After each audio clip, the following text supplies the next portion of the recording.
You and Tal emerge from the library's main entrance into another quadrangle with false stars twinkling above. Where the last quadrangle appeared residential, this one seems administrative, with oh my God, with colonnades and porticos in the classical style. Uh-huh.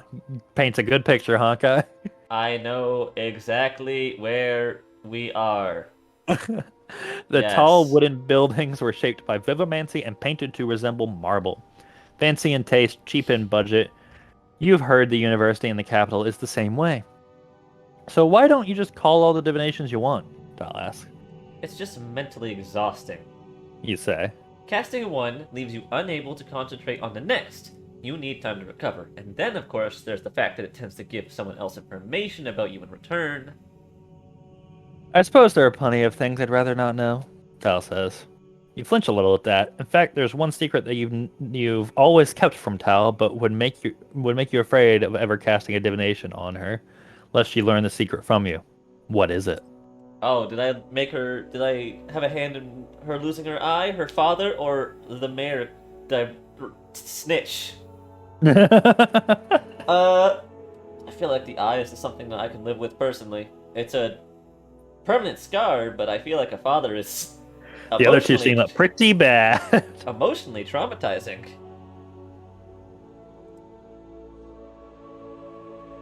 You were working as a runner for the local hunters, including Tao, letting them know when monsters were spotted in the area. But when you were supposed to report a manticore to Tao, you happened upon some ruins of ancients along the way. You thought you didn't tarry long, but it was just long enough for when you reached Tao as the manticore slashed her across the face.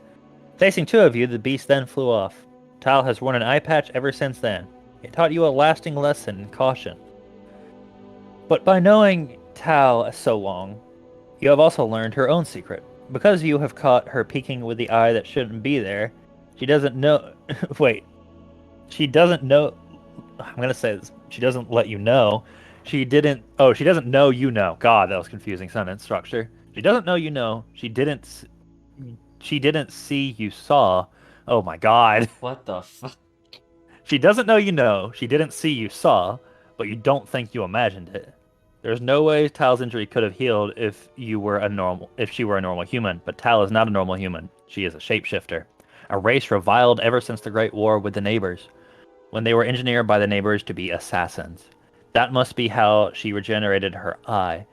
You hesitated to bring it up with her because you're not certain what would happen to your friendship. Shapeshifters are captured and never seen again. If Tal thought you couldn't be trusted with the secret, she would probably disappear forever. Oh, okay. She's a shapeshifter. This is like a double, triple over secret between the two of you. I know that she knows, but she doesn't know, or maybe she does know that I know that she knows that I know about the shapeshifting eye. Yeah. You bring yourself back to the present. When Tal is ruminating in the downside of magic, it's all uh, it's all like that fairy tale where the greedy guy wishes for money and ends up drowning in gold, Tal says. You sure you want to become a wizard? With all my heart. You say earnestly. Yeah, take your time thinking about it, Tal says, giving you a playful shove. Indeed, you always have been in love with the very idea of magic. You even formed a vague plans about what you would do if you were ever discovered. What did you imagine you would do with your magical power? So do I want to vanquish anyone I so choose? Clean the world of the fallout the ancients left behind. I want to understand the world and how it got this way. Understand people better. Every life is fascinating. I want to imagine, well respected, even adored. Peacemaker. Uh, bring back the fabled inventions. Imagine healing the sky, causing her weather to go back to normal. That'd be pretty cool. Re-pursue whatever whim struck me. Want to be a healer, like a saint, which I didn't want to be. um, either this or the sky. That'd be cool. But Choose the sky one. You're gonna end this thing as a fucking druid. let's go with this. hmm Learn. Oh, so that's how everything's fucked. So that's what happened. Remnants of the ancient civilizations are like a great puzzle that you wanted to piece together. You felt that if only you had more answers, something truly remarkable might happen. Hmm. The tall, wide tower next to the library you emerge from looks like the most promising match to your divination. You think you can see the crow's nest of the old dragon's airship jutting above its crenellations. Under a small portico stands a large pair of double doors that leads to a dining hall filled with antique tables and chandeliers emitting dim light from dusty crystal orbs. You stop a moment and imagine being a lone student eyeing these tables when they were full, trying to get a sense of which table would let you in. A table of cocky, black-robed negators, egos inflated because they knew the war needed them. The glamourers and their little social hierarchies and spats. The automators fiddling with their toys, welcoming but hardly social once you sat. Perhaps you wouldn't fit in back then either. It's a sobering thought. You proceed through the door, opposing you into the kitchen. Neat. You'd be with the automators. The kitchen shows off the ancients' ingenuity when it comes to automation-based improvements to daily life. Sometimes I struggle when it's just like a bunch of big fucking words. The room is chilled by a large automatic cryovault. Its metal door open and exposing spiky white ice within. You wonder how much power this ancient machine has drawn from the heavens in the 2,000 years it has been down here. On the kitchen counters along the other two walls are an assortment of handheld automatic devices equipped with drills, whisks, and blades of uncertain purpose. One amuses you, a small trivet equipped with 3 black wands, all pointed towards the center. You think this is a Piconigator, a device that could heat food quickly by hurling tiny balls of negative energy into the food. Alright. God, Wait, what? did you hear what I said? Not the last message. I was blowing my nose. Uh, uh, One I'm gonna reread it. On the kitchen counter along the other two walls are an assortment of handheld automatic devices equipped with drills, whisks, and blades of uncertain purpose. One amuses you, a small trivet equipped with 3 black wands, all pointed in towards the center. You think this is a Piconigator, a device that could heat food quickly by hurling tiny balls of negative energy into the food. Oh, yeah, just throw fucking dark magic into my bagel. Near the end, the ancients apparently became lackadaisical to the point of casual self-destruction. Wow. The inert flying serving trays, equipped with metal claws and feathered wings, only reinforced this impression. Literally nuking your food. Okay. You notice some interesting items on top of the cryo vault. There is a full alchemy set up there, with test tubes and distilleries and magical burners. Behind the alchemy set are stacked wooden barrels. An alchemy set would be an excellent addition to your basement laboratory. Making potions is as easy as following a recipe as long as you have the right ingredients. But how would you get it down? Now seems to be a good time as any to try out automation magic used to animate and create. Animate Noodles, the stuffed monkey. I'm gonna not do that. I feel like this is gonna go bad with Tal since she's very cautious with magic. Let's see, power one of the flying trays and instruct it to fetch the alchemy set. Yeah, sure. I won't. Let's try new magic around so many things I don't understand. But if you just went through this whole place just choosing not to use magic. I don't use magic ever. I wonder if it's possible to do a magicless run of this game. No, considering the first option was either use magic to open a wall, use magic to fly, or use magic to heal. Oh, you're right, yeah. Some automation magic should... That's me. Oh, you said that's you. Some automation magic should be able to power one of these flying trays. You say, thumbing through the automation tome you picked up in the library to find the right spell. You leave the book open to the relevant page, raise one hand, and point the other at a tray near the cryo vault. Servus rebus anathalo. Lightning arcs from the ceiling to your hand, encircles you, and fills you with a buzzing sensation, then leaps to the tray, and finally leaps back into the ceiling near the alchemy set itself, forming a loop. You feel every hair on your body stand on end. Some lightning arcs to nearby objects. One arc leaps to a nearby wooden barrel on top of the cryo vault, puncturing it and leaving a charred hole. Green liquid begins to ooze from the barrel. Stop! Tile shouts, and you call off the spell. Luckily, the tray has absorbed enough power already to come back to life. Its feathery wings begin to flap faster and faster until it hovers next to the cryo vault. Go fetch that alchemy set for me, please. You instruct, and the tray goes to do as you ask. Its metal hands placing the vials and beakers on itself one by one. Meanwhile, the green liquid eats away at the other barrels, combining with the purple liquid it finds within. The platter flies down to serve you the complete alchemy set. It conveys the impression of a bow with a slight dip. Just hold that and keep following me. You say to the tray. The serving tray dips slightly again and falls in line behind you. Neat. I'm sure that cask of green and purple liquid isn't. Nothing bad's gonna happen there, eh? Oh my, alright. The chemicals mixing atop the cryo vault have created a glowing purple and green sludge that is aggressively dissolving the other barrels, the walls, and the ceiling. We should probably get out of here. You suggest. Consider how best to evacuate the academy. It's probably too soon after your last divination to cast another one. Wait, is that me? Yeah, it's me. Okay. Yep. I think the top of this tower is the place I saw in my vision. You say, somewhat unwilling to forgo all the treasure you saw. If we can get up there, I can probably burrow us the rest of the way to the surface. You see a trapdoor in the corner and throw it open to reveal stairs leading down. I admit, down is not up.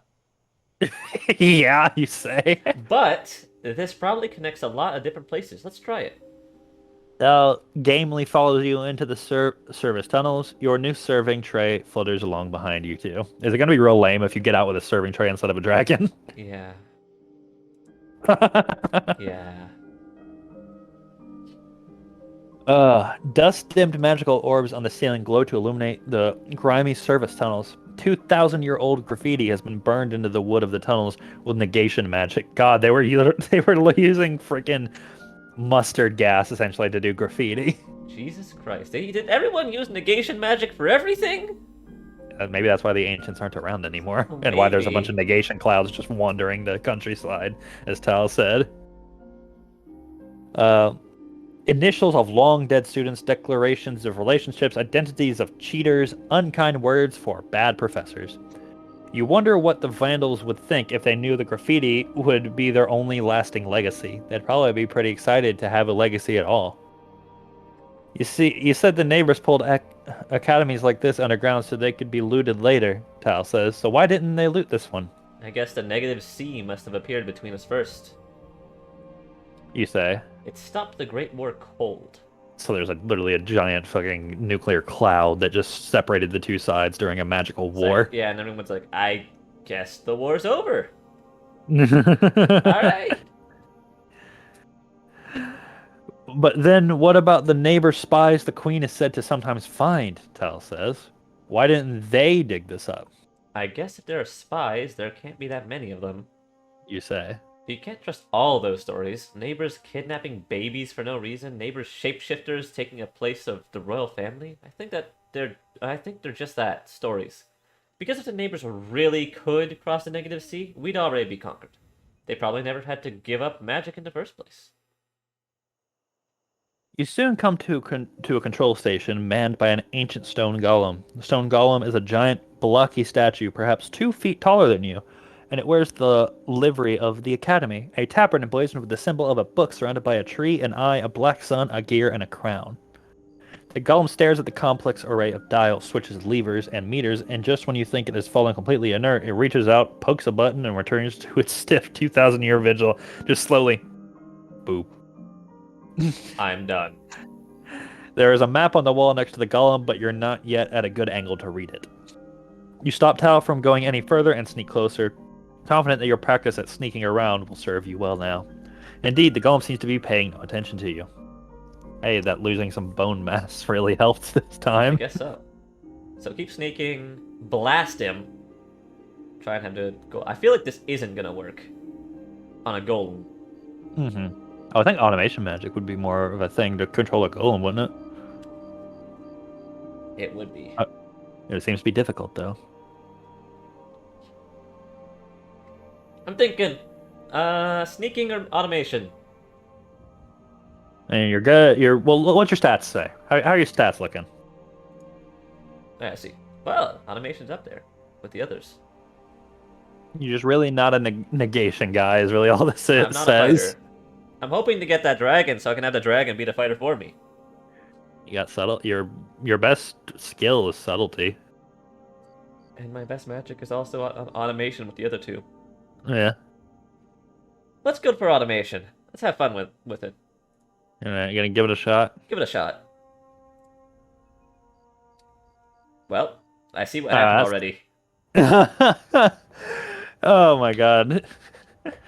While the golem is distracted, you look up how to permanently bind golems in an automation book you recovered from the library. The book only has a short section on golems. If you realized you would see a working golem, you may have grabbed a better book, but it does mention a somewhat tricky spell that could take control of an odd automaton bound to another master.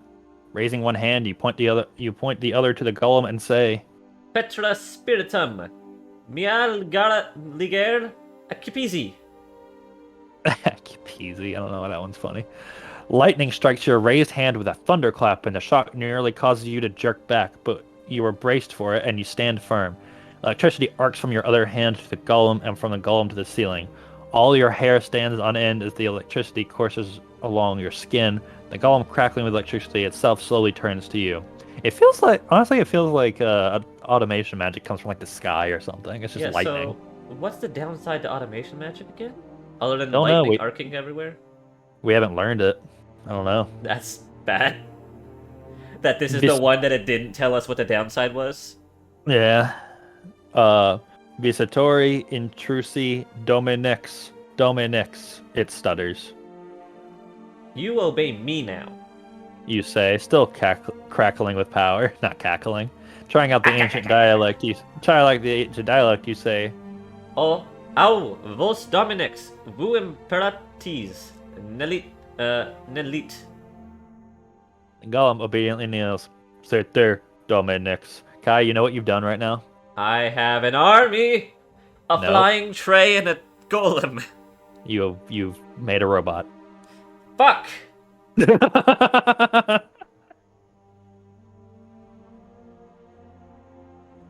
We didn't make it out of the first chapter, man. What happened?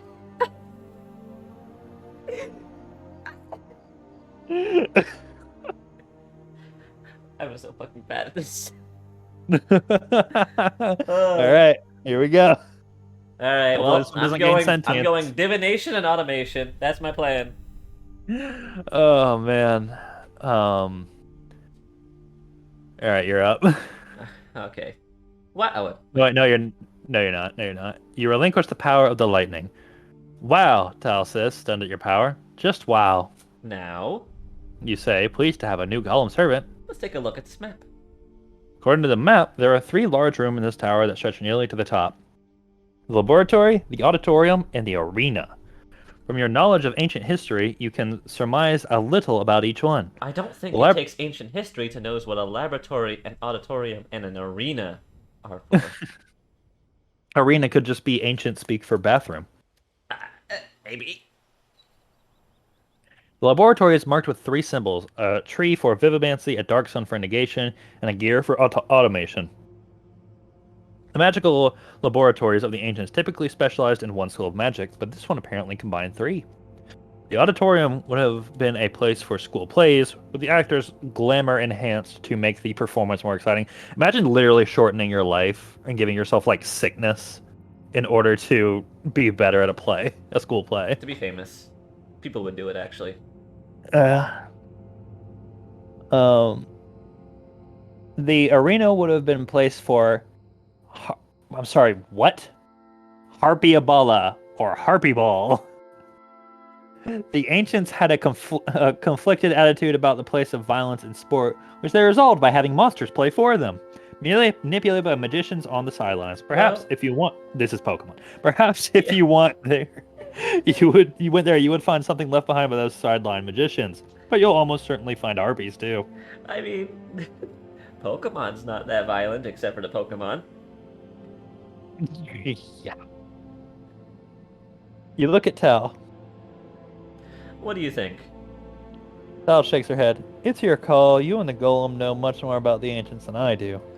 Golem, do you have any opinion about which of these 3 paths would be best?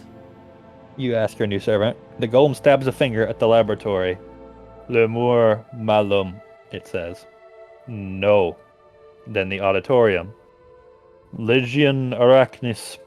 No. Then the arena. Harpiabala. No. Oh, wow. Bad Spirit. Legion of Spiders. Harpy Ball. Oh, that's what the... Okay. Could you elaborate? You say. The golem looks at you as if you're the dense one. It circles all 3 rooms with its hand. No. It seems any of the 3 paths would be equally good for getting to the roof area, not counting their unknown dangers. Wow! I already like this guy better than Fabulous. I can tell that this is probably going to be your favorite character because he's going to be like, there's a monster. Where? There's a monster. He literally just looked at you like you're an idiot. I mean, the laboratory has 2 of the 3 magics that I want to use, so... You don't want to go play some Harpy Ball? I think not. Well, none of these did divination, actually, so... Yeah, let's go to the lab. I guess divination wasn't cool enough for them. No, because this was glamour. What was Harpy Ball having, other than just a sport? It didn't say anything about any kind of magics. Alright, then. We're just heading to the laboratory. I would imagine Harpy Ball would have maybe like Vivomancy or something. I don't know. What would be the thing you use to control creatures? Vivomancy, I guess you're right. But Vivomancy was here, wasn't it? Yeah. Laboratory. Anyways. You're up. Alright, let's go to the laboratory. You say. There are bound to be some toys left over we could use. Hal nods. Makes sense. You chart a path to the laboratory and set off through the service tunnels. Your golem helpfully points the way at various junctures. Set via. Distantly, you hear a crackling, squelching sound, intermittently interrupted with a crash, and you think this is the sound of those chemicals eating away at the wood of the academy, occasionally causing cave-ins. Oh boy. Okay. You quicken your step. If you can get to the roof, you should be able to dig your way to safety somehow. You realize belatedly that you should have flown up to the roof by growing wings with Vivomancy before the cave-ins blocked your retreat. Are you stubbornly insisting on exploring as much as you can before you have to leave? Probably. Yeah, I was gonna say, I didn't have that option. I feel like Kevin Gold has just DM'd before for a D&D group. I really hope I don't miss out on this dragon, though. That's gonna be really, really sad if that ends up being... It hasn't given you an opportunity to miss it yet, so I assume you're still good. When you reach the end of the corridor where the doors to the laboratory should be, you find that the academy has turned into a dead end with its symbol depicting the 5 magics painted above the message. Caveat Scholasticus. Scholastics. Beware students. You translate. Thanks. Very helpful, Tal says. The barrier grown from the tree could be parted with Vivomancy, but it seems something dangerous has walled off here. I love how this could either be beware students, like be careful students, or beware students. There are students beyond this point. Be careful. Alright. So you can keep on going or turn around and go to one of the other 2 places. I mean, you knew all 3 places had some kind of danger. Yeah, I'm not gonna... The other places are also dangerous, and our way is being blocked up by my stupid mistake very quickly, so I want to make use of the time I have now. Let's just part the barrier. I have a golem to fight for me. You're also pretty good at Vivomancy at this point. You cast a Vivomancy spell, the light swarming with tiny living mote streams between your hands and the barrier. You smell sweet resin halfway between maple and pine as you force the wood to part along its grain. Gains Vivomancy. The act of parting the wood leaves you physically exhausted. I'm gonna kill myself with this Vivomancy at this rate, it seems. Lost temporary fun. You had 0 fighting in the first place. What does that... Wait, what does that look like on my stats, then? Oh, shit! Oh my god. You can go into the negative. It said this one was temporary. I should probably not use Vivomancy as much going forward right now. Like, in this area, I mean. You're just gonna wither away into a husk. Yeah. Behind the barrier is the original door, a steel door that stands in a contrast to the wood of the rest of the academy. You open the latch and the shimmering curtain of light separates you from whatever lies beyond. You break off a piece of wood from the retracted door and stick the long splinter into the curtain of light. You pull back the stick. No damage. I think this field is keeping something in, not out. You say. Shouldn't harm us. Great, Tell says. You can go first. You plunge through the curtain of light. A polished metal cylinder stands in the center of of a tall room, the walls of which have been covered with equations burnt into the white paint. In the center of the cylinder is a skeleton reclining on a leather chair. Jesus. Sealed behind closed glass doors. The metal cylinder is covered in an automation runes, as well as some symbols you have seen in Vivomancy and Negation tomes. It seems clear that whatever this cylinder was intended to do, it was the subject's final experiment. A metal scaffolding surrounds the cylinder, with ladders leading up to different landings. On each landing of the scaffoldings are piles of automation-related metal parts and tools, some still in good condition. On the landing, 5 floors up, is a door out. With the academy being slowly dissolved by chemicals, you should make your way up to that catwalk quickly. Well, Tal begins to say, and she gives a start as her voice echoes through the chambers. Well. I don't see. A specter made of writhing negative energy bursts through the cylinder. Its glowing blue eyes trained on you. This is the frickin' Wall Rider from the end of Outlast. God.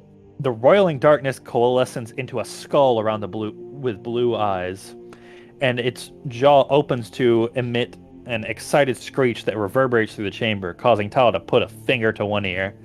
The chamber turns cold as the specter draws near. Bene Venitus Meticinus Zern, your golem says in greeting.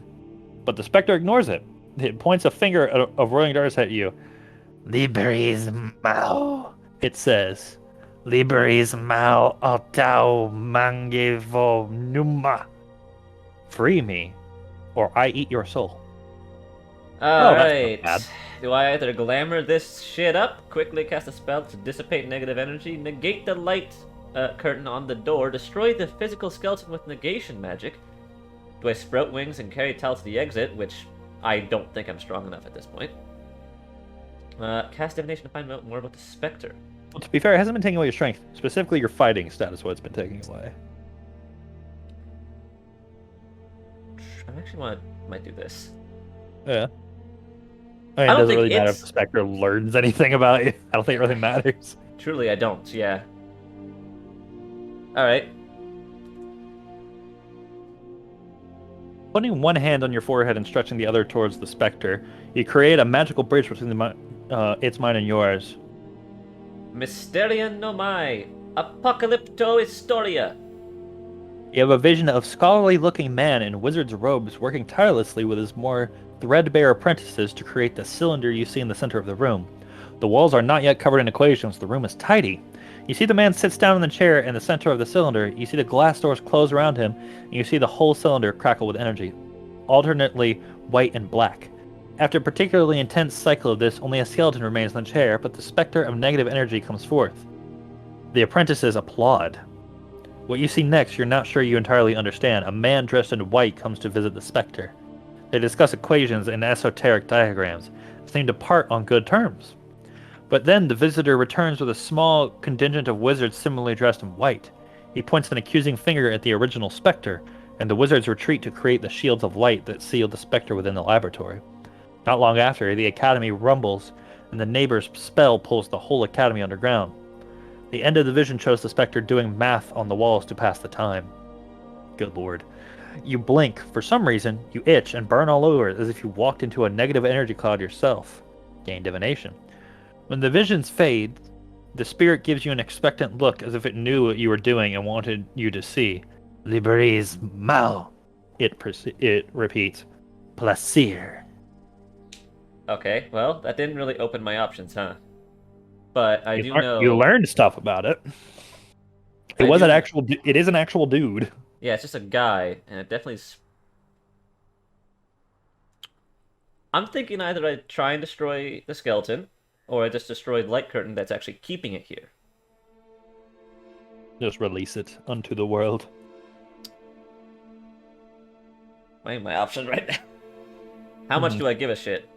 All right. Well, again, you have glamour to try and persuade it.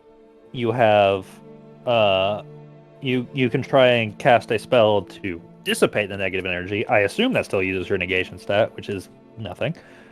You negate the light curtain on the door. Don't really know what that would use. You destroy the physical skeletons with negation magic. Or, I guess, hoping that, like, gets rid of it. Or sprout wings and carry Tal away. I want to keep my golem. You want to keep your golem.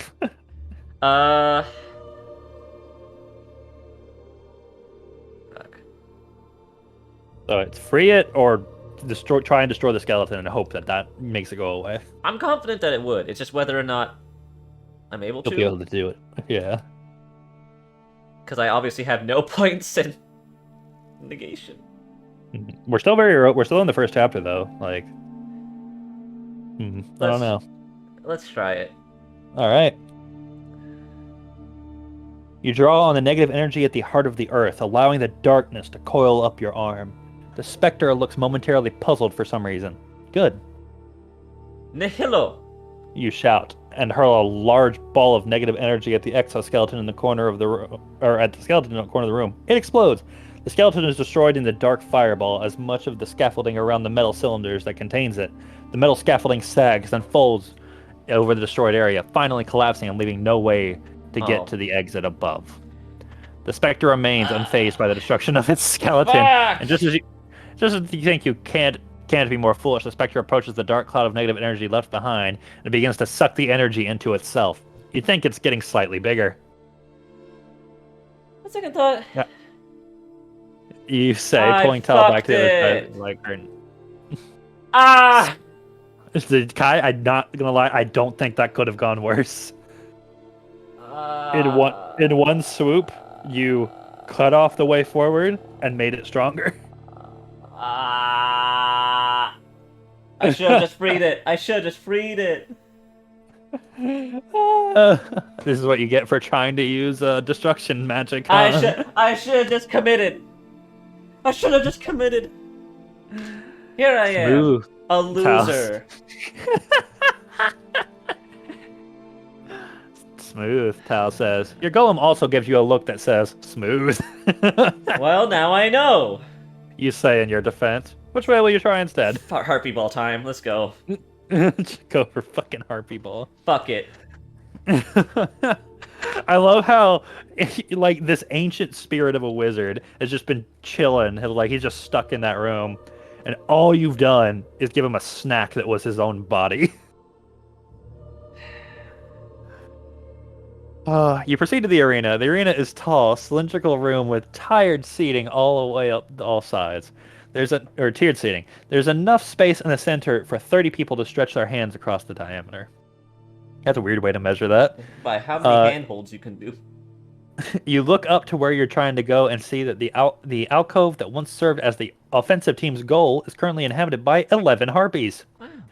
Both the males and females are bare-chested humans from the waist up. You try not to stare, but their wings and lower bodies are those of birds. A grayish-blue plumage seems to run in the family, and the harpies are more attractive than you would have imagined for stories if they were bred to be looked at. As if they were bred to be looked at. The harpies are currently gathered around a small fountain in their ancient nest, which seems never to run out of strange, bright red liquid. It must be nutritious and endless to have kept this harpy family going for generations.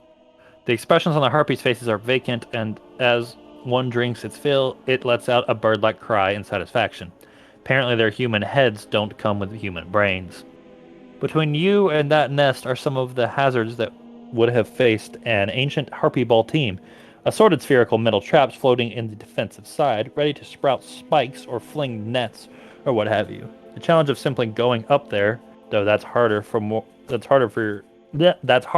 you than it would have been for an ancient harpy ball team, and the harpies themselves, who may still reflectively guard their nest.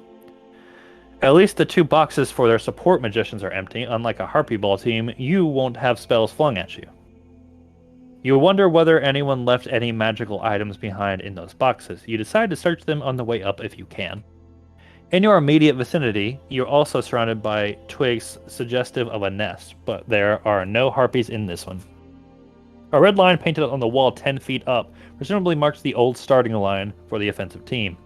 There is also a metal platform painted white and black, perhaps for a referee, close to where you're standing. You experimentally jump on it, but nothing happens. You can think of a few plans that might work here. Combining your magics, only one of them, the platform, strikes you as likely to let you take your new golem along.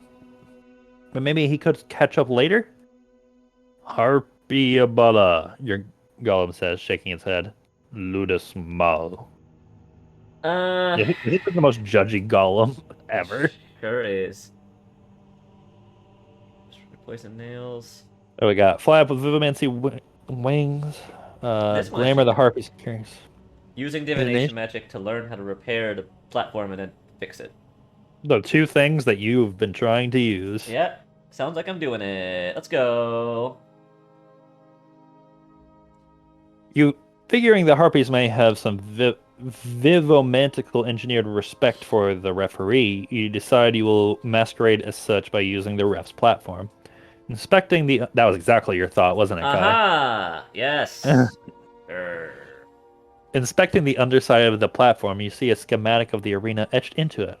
The platform's location is indicated with a square that has several ancient numerals next to it. What is missing is the silver powder that should be filling the runes to give them power.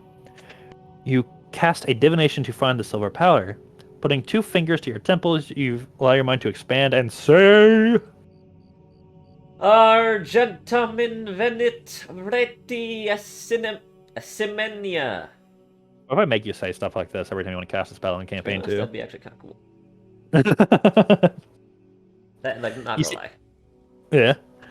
You see no silver powder within this room, but as you expand your mind to the rest of the academy, you detect silver nearby in similar platforms in the auditorium. Animation. Hey, guess where I'm going? That one place that I was trying to not go. Hey! You tell. I'll be right back. Here we go to that last place. You only have to go backstage at the auditorium to find 2 platforms similar to the referees, which must have been used by the stagehands. The first stagehand platform has no silver either, but the second one does. You peek around the corner to the auditorium proper, wondering if it might make a better escape route than the arena, and see it is filled with cobwebs and giant spiders. You decide to stick with your arena plan. Raising a hand to summon the power of storms, you say, Pincalopotens, prescribo platetia. a lightning bolt strikes your raised hand, crackling around you and concentrating on your finger, which buzzes and feels slightly numb. Using that crackling finger, you scoop the silver out of the platform's runes and carry it back to the arena where Tal is waiting. You sprinkle the silver on your enchanted finger, and it hovers in place until you apply it to the etchings in the underside of the platform. Gained automation. The platform hovers slightly, a good sign. You, Tal, and the golem crowd into the platform. To get it going, you give it a little jump and will it to go to the top of the arena. The platform races up to the top of the arena with startling speed. When it comes to a halt next to the harpy nest, the harpies, compelled by some ancient instinct to respect for the referee, all kowtow to you.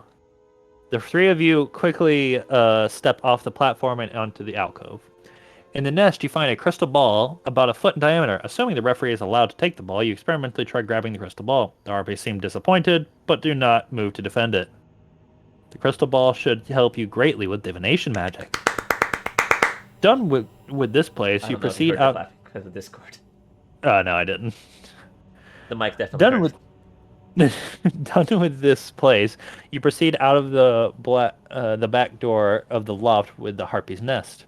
The harpies behind you are only now emerging from their boughs and want to be gone, and you want to be gone before they question their instincts. A corridor of maintenance closets, which you don't have time to sack, given the creeping chemicals doom from below, leads to a stairwell at the intersection of 4 corridors. I feel like this tower's gonna start falling at some point. Like right now. It should, because I've been down every single fucking corridor. All but one. No, I had to go into the auditorium to get the fucking powder. Ah. That's what I was saying. But down every corridor, you hear the crackling, popping sound of those spilled chemicals eating away at the wood. In fact, you think the tower is listing slightly. Well, here we are. Everything is at a slight angle, you realize now. Fearing there is no time for further exploration, you take the stairs. You ascend to the aviary and the air dock. All right, here you are, Kai. You ready to try and do the direct? This dragon's gonna wake up just because the fucking tower's falling. Because it's dead, losing its legs.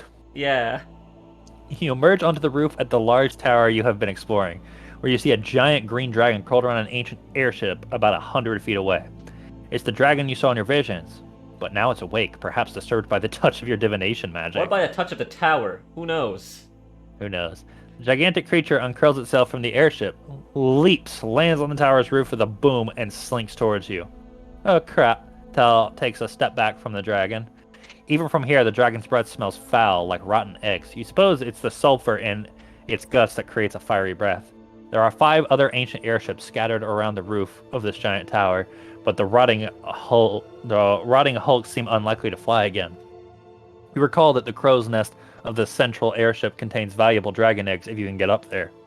The creeping purple and green chemicals you spilled begin to consume the very roof you're standing on, and the other smashed airships begin to collapse on the floor below. You'll have to finish what you're doing here fast.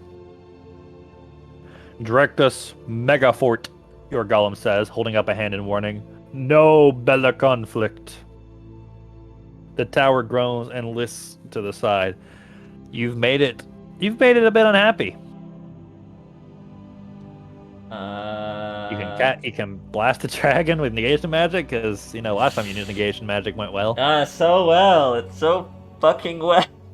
Cast a glamour to make the dragon think you're fucking hot. Look through your book on airships for a relevant spell. Use divination to sprout wings to fly out of the crow's nest. Cast a divination to learn the dragon's weak point. Thrust your sword into the dragon. I mean, I'm gonna be honest. I have the magic orb now, right? Yeah, you have the magic orb. Last time I did this too for the weakness on the Spectre, I got nothing. Other than finding out. Well, you got information. You just used it incorrectly, I suppose. I guess I did. Sure. Do I risk the Vivimancy? Look at your stats. What are your stats like? What are you looking Look like? at my divination. It's up there, man. It's real up there. Your fighting's still not great. Here's the thing. Here's my worry. So if I use divination and find a weak point, I have -1 in fighting. I'm not going to be able to use the weak point. Yeah, but you can tell Tal the weak point or your goal. I hope I have that option if I do it. That's what I'm banking on. The other option was the Vivimancy, but yeah, I'm trying not I'm trying not to keep going down that weakness. Also, if you just fly up there, what's Tal and Golem gonna do? Yeah. Because all that's gonna happen here is I'm gonna steal the eggs, and then the dragon's gonna be like, "You fucking bitch." Yeah. All right, let's do this. You could just try and stab it right now with all that fighting you have. That -1 fighting. Yeah, let's do that. You somehow just stab yourself. You point a hand at the dragon, put the others on your temples, and murmur. Creatura magna apocalypta dynamia. But the vision you receive is utter darkness. Confused for a moment, you realize the dragon has no weakness at all. This is what it is like to ask for a divination of a thing that does not exist. You still gain more divination. There's no way you can kill this dragon. As the dragon screeches and draws even nearer, you realize that this is the time to flee. No, I want dragon egg. The whole tower lives precariously, the chemicals having presumably eaten away most of its foundations on one side. As you tilt toward the courtyard, you can see the green and purple chemicals have begun to destroy the other buildings as well. I can't believe they had that stuff in their kitchen, Tal says. You're one to talk. You say. I've seen your pantry. Tal thwacks your arm. The dragon, annoyed that its home is being destroyed, stalks towards you. How will you get through the rock ceiling of the caverns above? I don't think you're getting the eggs, Kai. I think it's over. Do I either turn the mast into a drill, or do I grow a wooden tower until it bursts through the ceiling? I mean, my automation's pretty good. Yeah, that's how your automation's getting better, isn't it? Raise one hand to the sky and point to the mast of the airship with the other. Nethel! The airship's mast wrenches itself free of the ship and begins to spin madly about its axis. You make a lifting motion with your hand, and the mast lurches into the rock ceiling of the cavern, making a sound loud enough to feel in your chest and spraying rock everywhere. The dragon itself seems too stunned to act. It lets out a defeated roar. When your drilling is done, daylight streams into the cavern, bright compared to the artificial lights of the academy. Thunderheads still cover the whole sky as always, and these dark clouds in particular seem unusually irritable. You suspect your own automation magic is to blame. Ah. Automation makes storms. Okay. And I have been using it a lot. So far divination seems to be the least, like, dangerous. Still not great, but... Look, read this. Oh, you allow the mass to drop. Dragon's eggs spill from the crow's nest, and though most smash themselves against the ground and become a viscous melange of goo and shell, one mottled blue egg seems to have miraculously survived both the drilling and the impact. As it threatens to roll off the edge of the tower, you scoop it up in both hands. Kai, you have an egg! I got a dragon egg! Fuck you, dragon! It's mine! The dragon roars angrily. You just murdered the rest of its babies and took its only survivor. This is the origin story to Shyvana!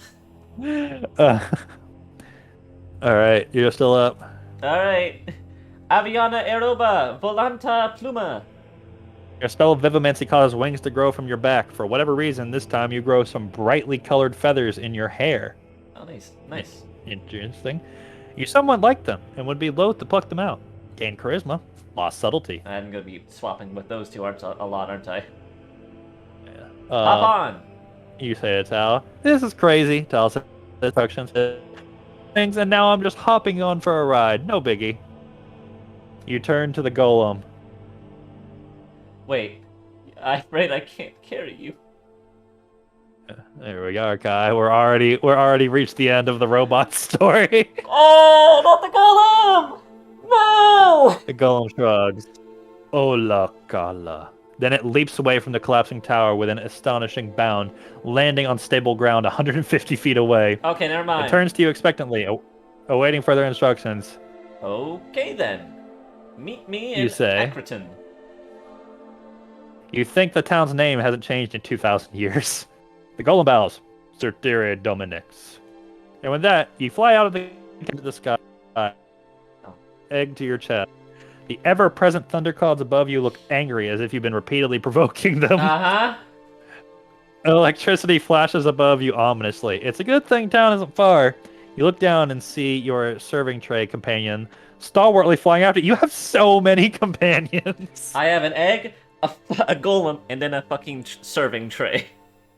Considering that magic's illegal, how are you going to keep all of these? I also look like a fucking harpy right now. Oh, Jesus. And it's a good thing it hasn't far. But yeah, you also see the caverns collapsing. Apparently, the final hole you punched through it was enough to remove its keystone and bring the whole thing down. You won't be returning anytime soon. Oh, Tal says, rubbing your shoulders to cheer you up. Don't be sad. Look at it this way. You could have gone your whole life without ever seeing that library, but now you have seen it, and you can pursue your dreams. It may be the end of one thing, but it's the beginning of another. Isn't that exciting? Yeah, it You is. say. You've dreamed of being a wizard all your life. The ability to shape reality with mere thought and will seemed almost a fairy tale, but you finally have the tomes necessary to make it real. Man, you have the origin stories of a villain, I'm just saying. Sure do. Can't wait for Tal to die and I actually become a villain. I'm just gonna join the neighbors. The Inquisitors will surely come for you again. People have vanished for knowing less than what you know. A conflict with the church seems inevitable. Oh yeah, really? The end of one thing is the beginning of another, Tal repeats. That's how it always is, and I have a feeling this is the beginning of something big. And that's chapter 1. Let's take a How do we look. look on the stats? Yeah. Look at my Yeah, you are. divination and my automation. Okay, so we learned what automation's thing, like, its downside is. Yeah? You summon a freaking hurricane, apparently.